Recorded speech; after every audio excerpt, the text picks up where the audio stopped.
Kasaragod school കുട്ടികളുമായി autorickshaw മറിഞ്ഞ അപകടം. 7 കുട്ടികൾക്കും ഓട്ടോ ഡ്രൈവർക്കും പരിക്കേറ്റു. 2 സ്കൂളുകളിലെ കുട്ടികളാണ് ഓട്ടോറിക്ഷയിൽ ഉണ്ടായിരുന്നത്.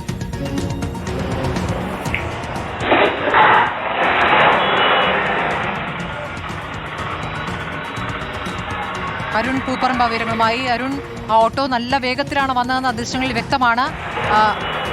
ഈ പരിധിയിൽ കവിഞ്ഞ കുട്ടികളെ കുത്തി നിറച്ചുകൊണ്ടാണോ ഓട്ടോറിക്ഷ പോയത്? 2 സ്കൂളുകളിലെ കുട്ടികൾ എന്ന് പറയുമ്പോൾ എത്ര പേരുണ്ടായിരുന്നു വണ്ടിയിൽ?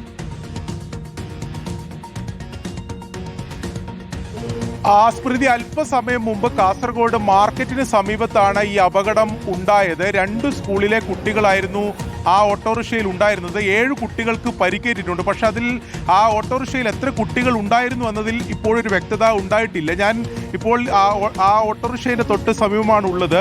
നമുക്ക് കാണാം, വളരെ ചെറിയൊരു ഓട്ടോറിക്ഷയാണ്. ഇതിലാണ് ഇത്രയും കുട്ടികളെ ഈ കുത്തി നിറച്ചു കൊണ്ടുപോയത്. അതാണ് ഈ അപകടത്തിന്റെ വ്യാപ്തിയും കൂട്ടിയത്. നമുക്ക് അതിന്റെ ദൃശ്യങ്ങളിലേക്ക് കൂടി പോയാൽ ഇത്രയേ ഇതിന്റെ അകത്ത് സൗകര്യമുള്ളൂ, ഈ ഓട്ടോറിക്ഷക്കകത്ത് സൗകര്യമുള്ളൂ. ഈ 7 കുട്ടികൾക്ക് പരിക്കേറ്റിട്ടുണ്ട്. അപ്പോൾ കൂടുതൽ കുട്ടികൾ ഇതിൽ ഉണ്ടോ എന്ന കാര്യത്തിൽ നിലവിലൊരു വ്യക്തതയില്ല. ഇവിടെ പ്രത്യേകം ഈ സീറ്റിന് പുറമെ മറ്റൊരു ഒരു സീറ്റ് പോലെ ഒരു തട്ടുണ്ടാക്കി അവിടെയും കുട്ടികളെ ഇരുത്തിയിട്ടുണ്ട് എന്നതാണ് നമുക്കിപ്പോൾ ഈ ദൃശ്യങ്ങളിൽ നിന്ന് മനസ്സിലാക്കാൻ കഴിയുന്നത്. വളരെ സാധാരണ ഒരു ഓട്ടോറിക്ഷയല്ല. കുട്ടികളെയൊക്കെ കൊണ്ടുപോകുന്നത് അല്പം കൂടി വലിയൊരു ഓട്ടോറിക്ഷയാണ്. ഇത് വളരെ ചെറിയൊരു ഓട്ടോറിക്ഷയാണ്. ആ ഓട്ടോറിക്ഷയിലാണ് ഈ കുട്ടികളെ ഇത്തരത്തിൽ കുത്തി നിറച്ച് കൊണ്ടുപോയത്. എന്തായാലും 7 കുട്ടികൾക്ക് പരിക്കേറ്റിട്ടുണ്ട്. അപ്പോൾ ആ 7 കൂടുതൽ കുട്ടികൾ അതിൽ ഉണ്ടായിട്ടുണ്ടോ എന്ന സംശയം കൂടിയുണ്ട്. കാസർഗോഡ് തന്നെയുള്ള ഗവൺമെന്റ് UP സ്കൂൾ, അതോടൊപ്പം തന്നെ മഡോണ AUP സ്കൂൾ എന്നീ 2 സ്കൂളിലെ വിദ്യാർത്ഥികളാണ് ഈ വാഹനത്തിൽ, ഈ ഓട്ടോറിക്ഷയിൽ ഉണ്ടായിരുന്നത്. ചെറിയ വാഹനമാണ്. ഇപ്പോൾ ഈ കുട്ടികൾ 7 കുട്ടികളെയും കാസർഗോഡ് ജനറൽ ആശുപത്രിയിൽ പ്രവേശിപ്പിച്ചിട്ടാണുള്ളത്. നമുക്കതിൻ്റെ CCTV ദൃശ്യങ്ങൾ കാണുമ്പോൾ ഈ ഓട്ടോറിക്ഷ അല്പം വേഗതയിൽ, അമിത വേഗതയിലാണ് എന്നതാണ് മനസ്സിലാക്കുന്നത്. ഇവിടെ ഇത് കണ്ട ദൃക്സാക്ഷികൾ ഉൾപ്പെടെ ഇവിടെ ഉണ്ട്. ചേട്ടാ, എന്താ ശരിക്കും സംഭവിച്ചത്? ഓവർ സ്പീഡായിരുന്നു. കുട്ടികളെ കുത്തി നിറച്ചിട്ടാണ് കൊണ്ടുവന്നത്. പിന്നെ 2 പൾട്ടായി. ഒരു പ്രാവശ്യം ഈ സൈഡിലേക്കും ഒരു സൈഡിലും മറ്റേ സൈഡിലും പൾട്ടായിട്ടെന്നാണ്. ഞങ്ങളെല്ലാം കൂട്ടിയിട്ടാണ് കുട്ടികളെ ഹോസ്പിറ്റലിൽ കൊണ്ടുപോയത്. ഓവർ സ്പീഡായിരുന്നു. അവർക്ക് കൺട്രോൾ പോയി. ഓവർ സ്പീഡായിട്ട് കൺട്രോൾ പോയിട്ടാണ് പൾട്ടിയത്.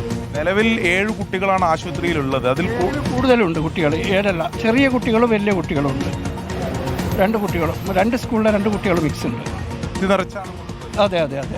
അത്തരത്തിലാണ് നാട്ടുകാരൊക്കെ പറയുന്നത്. ചേട്ടിയുടെ സ്പീഡായിരുന്നു എന്താ? ഞങ്ങൾ ആടെ നിന്നിട്ട് കണ്ടോണ്ടുണ്ട്. വണ്ടി വരുന്നതും കണ്ട് ഇങ്ങനെ ഇതാക്കിയിട്ട് റോങ്ങിലെ വരുന്നതും.